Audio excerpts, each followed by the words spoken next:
Welcome to Mindful Moments. Nourish your mind on the go. This video uses AI narration to present our original book analysis. Today, we're diving deep into Catching Fire. Okay. The second book in Suzanne Collins' Hunger Games trilogy. Yeah. It picks up right where we left off with Katniss and Peeta back in District 12. Right. But things are far from normal. This book throws some serious punches, exploring survival, rebellion, love, and manipulation. Oh. In a way that really gets you thinking. It really does. It dives straight into that psychological aftermath of the games. You see Katniss grappling with survivor's guilt. She's surrounded by luxury while her best friend Gale struggles to even put food on the table for his family. Yeah. This contrast really lays bare the Capitol's blatant disregard for the poverty in the districts. Yeah, it's heartbreaking, especially seeing Gale wrestle with his pride. He loves Katniss, but struggles to accept help even as his family starves. Yeah. The relationship becomes so strained, you can almost feel the tension through the pages. For sure. Their dynamic speaks volumes about the impossible choices forced upon those living under oppression. Do you cling to pride or do you prioritize survival? That's a question that resonates even outside the fictional world of Peeta. Absolutely. That as if things weren't complicated enough, we have President Snow's chilling visit to Katniss's home. Talk about an ominous sign. Right. He doesn't mince words. He reveals that he knows about the growing unrest in the districts. Yeah. And sees Katniss as both a threat and a tool for control. Snow's a master manipulator. He leverages fear and propaganda to maintain his grip on power. Katniss, with her act of defiance in the first games, has inadvertently become a symbol of hope for the rebels. Snow needs to neutralize that to turn her back into a pawn. It's classic dystopian fiction. Oh, really? A power-hungry leader using fear to control the masses. But Collins brings such depth to it, you can't help but draw parallels to the world around us. Oh, for sure. The symbolism of the mockingjay becomes so central in Catching Fire. It started as a tool of surveillance. These jabberjays the Capitol created, but they mutated, evolved into mockingjays, symbols of resilience and rebellion. And Katniss, without even realizing it, sparked that fire of resistance with her simple act of defiance with the berries in the first games. It's a powerful message about the unintended consequences of control. The Capitol tried to manipulate, to stifle individuality, and in doing so, they created a symbol that embodies everything they fear. Speaking of manipulation, we see Katniss and Peeta's relationship pushed and pulled in every direction. Their survival strategy from the first games morphs into something more complex, a mix of genuine care and forced performance for the cameras. They even secretly marry to avoid a public toasting in the Capitol, which feels both romantic and utterly heartbreaking. Their relationship is constantly being shaped by external forces. But even amidst the chaos, those glimmers of genuine connection shine through. It's a testament to the power of human connection to survive even the most oppressive circumstances. Their marriage, even if it's for show, is a powerful act of defiance. And then just when you think they might have a moment to breathe, the Capitol announces the Quarter Quell, a sadistic twist designed to snuff out any hope of rebellion. Yeah. The Quarter Quell is a cruel reminder of the Capitol's absolute power.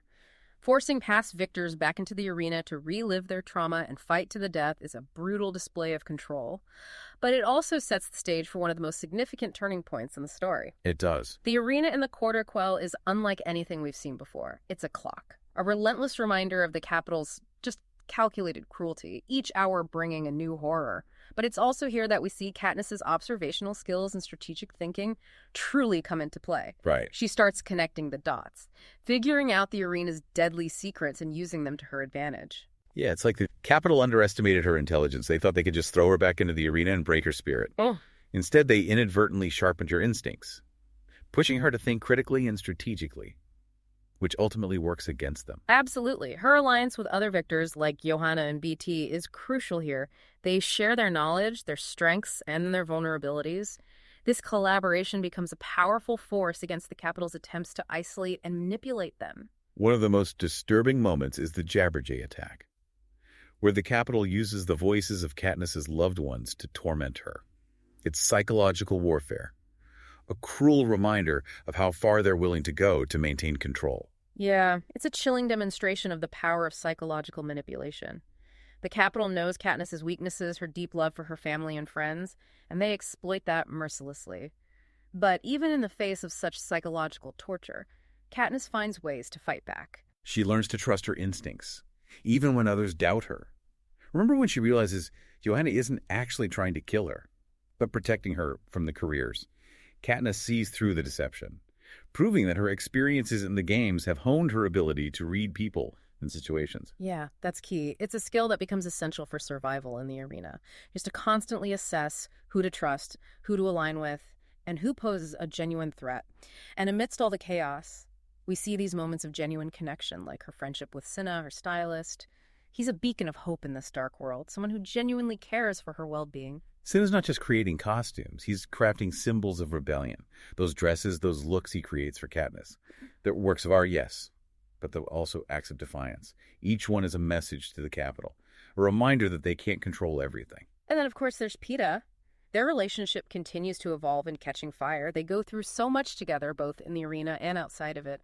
Their love story is far from a fairy tale, but it's precisely that rawness, that complexity that makes it so captivating. Right. It's messy, it's heartbreaking.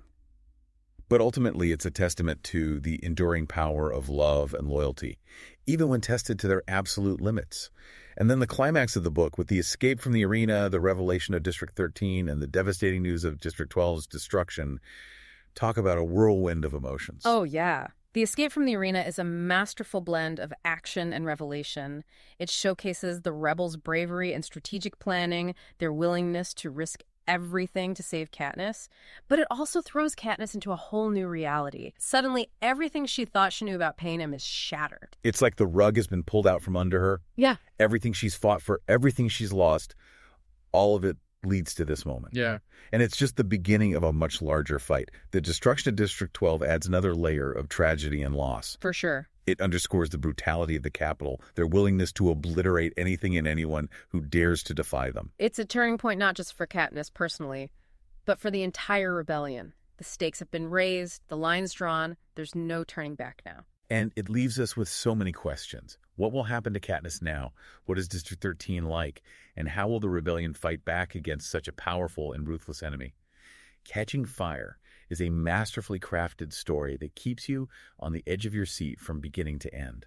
It's a story that stays with you long after you finished reading it, prompting you to think about the nature of power, the consequences of oppression, and the courage it takes to stand up for what's right. Yeah, it's wild to think about Katniss's transformation throughout this book. She starts out so focused on protecting her family surviving the games, and then suddenly she's thrust into this role of the mockingjay, the symbol of revolution for the entire nation of Panem. It's a journey marked by trauma loss and moments of incredible courage. Katniss is constantly being pulled in different directions, grappling with her own doubts and fears while also being expected to lead a rebellion. Yeah, and even when she's wrestling with her feelings for Gale and Peeta, you see this strength in her, this determination to fight for something bigger than herself. Right. Her love for her sister Prim, her loyalty to her friends, those deep connections become her driving force. They fuel her resistance, her willingness to stand up to the Capitol, even when it feels like an impossible fight. Absolutely. There's a scene that always sticks with me. It's when Katniss is in the arena for the Quarto Quell, and she sees this projection of Seneca Crane, the head game maker from the previous games, who was executed for letting her and Peeta live. The Capitol uses his image to remind her that they control life and death, that disobedience has consequences. Yeah, it's a chilling reminder of the Capitol's brutality, their willingness to use fear and intimidation to maintain control, but it also underscores the power of defiance. Seneca Crane's act of mercy, his decision to let Katniss and Peeta live, had a ripple effect. It sparked hope, and hope is something the Capitol can't extinguish. And that's what Catching Fire ultimately shows us. Hope can ignite in the darkest of places. It can spread like wildfire, inspiring people to challenge those in power and fight for a better future. Catching Fire isn't just a thrilling adventure story. It's a story about the resilience of the human spirit, the power of hope, and the fight for freedom. It's a story that has the power to move us, to challenge us, and to inspire us to be braver, more compassionate, and more engaged in the world around us. So if you're looking for a book that will stay with you long after you finish reading it, a book that will make you think, feel, and question everything, then you need to pick up a copy of Catching Fire. You won't regret it. It's a story that will ignite your imagination and stay with you long after you turn the final page. And hey, if you want to dive deeper into more amazing books like this, make sure you subscribe to our channel for more original book analyses. We'll be exploring all sorts of fascinating stories, from dystopian worlds to historical epics to contemporary masterpieces. Plus, we'll be dropping links to purchase the books we discuss so you can join us on this literary journey. So hit that subscribe button and get ready to nourish your mind with us. We'll see you In the next deep dive,